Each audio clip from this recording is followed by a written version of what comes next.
Hola, profesor Camilo. En este video le hablaré sobre el movimiento estudiantil de los años 80. Empezaremos hablando sobre los inicios del movimiento estudiantil en nuestro país. Principalmente el movimiento estudiantil en nuestro país fue creado en los años 60, cuando Colombia estaba pasando por una ola de violencia absoluta, en la cual se estaban enfrentando dos partidos políticos muy importantes, los cuales eran el liberal y el conservador. A raíz de esto, los jóvenes vieron falencias, por lo cual quisieron crear el movimiento estudiantil, en el cual ellos querían implementar ideas propias que mejoraran la economía o distintos aspectos de la política de nuestro país. Principalmente le hablaré sobre el movimiento estudiantil de los años 80, donde los jóvenes encontraron bastantes falencias, pero principalmente fue la época en donde fueron más escuchados, ya que en esta época hicieron bastantes programas. Uno de esos programas fueron la séptima papeleta, en la cual esto fue en las elecciones presidenciales y del Congreso de 1990, cuando habían 6 papeletas y ellos quisieron añadir una más. El gobierno y la registraduría estaban de acuerdo con esto, pero pues ellos hicieron contactos y hablaron con los periódicos de mayor influencia en el país y eso lo apoyaron. Por lo tanto, ellos pudieron llevar a cabo su proyecto. Así que en las elecciones sacaron la séptima papeleta, la cual estaba basada en una encuesta, sí, para preguntarle a la persona que votaba si quería que se reorganizara la asamblea o no. Aproximadamente no tenemos un recuento fijo, pero en estas elecciones de la séptima papeleta tuvieron 1.342.000 votaciones. Los jóvenes que estaban ahí en los puestos de votación las contaron, ya que no tenían apoyo a la registraduría. A continuación les dejaré un video que les explicará más a fondo. Hola a todos y bienvenidos a nuestro proyecto visual acerca de la séptima papeleta. Nosotros somos Carlos Carantón y Gabriela Barragán. Antecedentes históricos: la desesperanza. Durante la década de los 80, Colombia vivió una época turbulenta y represiva. El panorama generalizado en torno a la inseguridad y al narcotráfico contribuyó a la tensión y desestabilización tanto de la vida cotidiana como de las principales instituciones gubernamentales del país.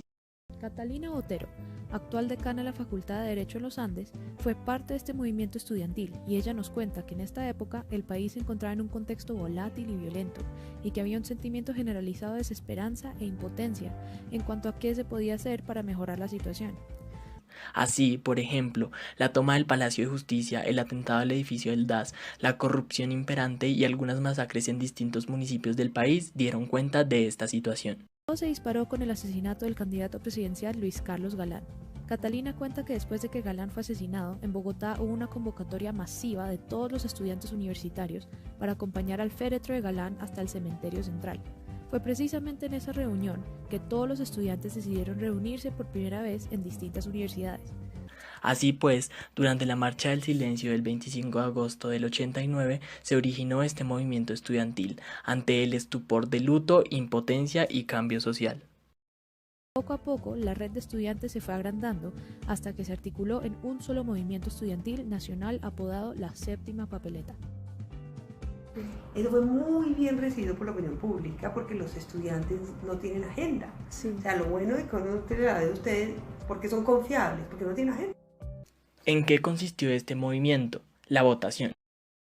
El movimiento estudiantil conocido como la Séptima Papeleta recibió este nombre debido a que en las elecciones del 11 de marzo de 1990 se contaba con 6 tarjetones distintos de votación y el último tarjetón, el séptimo, correspondía a la convocatoria de optar por una Asamblea Nacional Constituyente. Catalina afirma que sin la legitimidad del movimiento estudiantil no se hubiera podido lograr la Constitución del 91. El presidente Virgilio Barco había intentado varias veces reformar la Constitución entre 1988 y 1989, pero jamás lo logró, ya que no contaba con la legitimidad política y social para lograrlo. Y además de esto, como nos dijo Catalina, los narcotraficantes del momento se encargaban de meter micos para asegurarse de que esta reforma constitucional no pasara.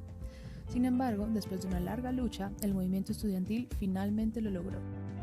Aunque la constitución de aquel entonces, la de 1886, prohibía explícitamente este tipo de votaciones, por lo que la registraduría no imprimió ni contabilizó los tarjetones, esto no detuvo a los estudiantes, quienes, en conjunto con algunos periódicos, decidieron incluir un tarjetón extra para que los ciudadanos lo depositaran en las urnas durante la votación. Si bien no existe un registro oficial de cuántos votos obtuvo la séptima papeleta, según un recuento realizado por los estudiantes que se encontraban en los puestos de votación, el resultado fue de 1.342.000 votos. Catalina hace notar que la unión de los estudiantes, nacida como reacción ante la extrema violencia del país, fue lo único que fue capaz de convocar a un país totalmente destrozado, saliendo a la calle todos los días, haciendo marchas, sacando comunicados, haciendo presencia de todas las formas posibles, uniéndose sin discriminaciones ni prejuicios y entregándose al 100% a la causa. Una constitución moderna, la paradoja. El movimiento y su constante presencia y actividad poco a poco hizo posible que el gobierno aceptara la consulta hecha por los estudiantes a través del decreto 927 de 1990. La Asamblea Nacional Constituyente inició labores el 4 de febrero de 1991 durante 6 meses, decretando la nueva constitución política el 4 de julio del mismo año. Los estudiantes fueron el detonante de una constitución que empoderó a la ciudadanía con mecanismos como la acción de tutela y volvió realidad el tema de la defensa de los derechos fundamentales y las libertades individuales, protegiendo a las mujeres y a las minorías. Las comisiones regulatorias, la formación del Consejo Nacional de la Judicatura, la Fiscalía General de la Nación y el Contador Nacional, todos son producto de la Constitución del 91. La Constitución del 91 es la Constitución que modernizó al país y nos otorgó las libertades de las que hoy gozamos. Es la base sobre la que descansa el país y es una base sólida con una historia poderosa. El lapso comprimido entre 1980 a 1991 ha sido el periodo más difícil para nuestro país, ya que se han presentado diferentes olas de violencia, las cuales han devastado mucho nuestro país. Estas olas han sido a nivel social o a nivel político. Entre estas también podríamos meter los distintos tipos de violencia que se han presentado en nuestro país en décadas anteriores. Pero principalmente la más importante, la que fue una de gran influencia en esta época, fue que el Frente Nacional llegó a su fin, por lo cual decían que esto devastó la economía de nuestro país, la política.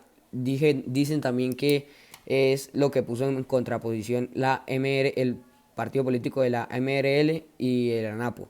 Además de esto, sumémosle que dicen que gracias a esto es la creación del conflicto armado en nuestro país.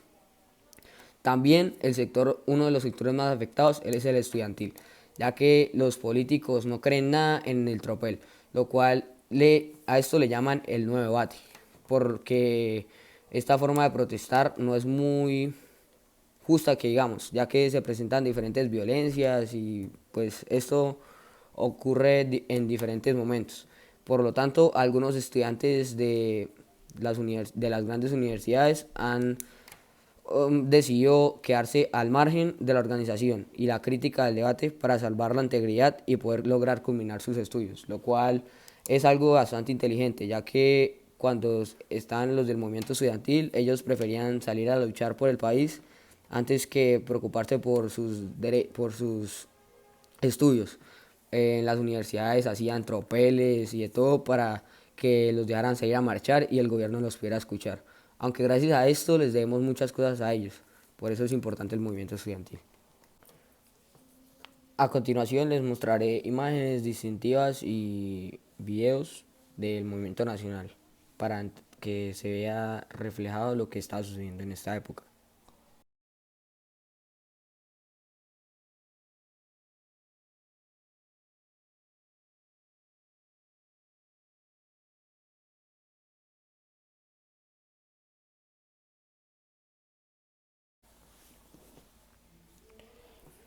Por último, creo que es bastante importante que nuestro país sepa acerca de todos estos temas, ya que abarca en gran magnitud una historia muy importante para nuestro país.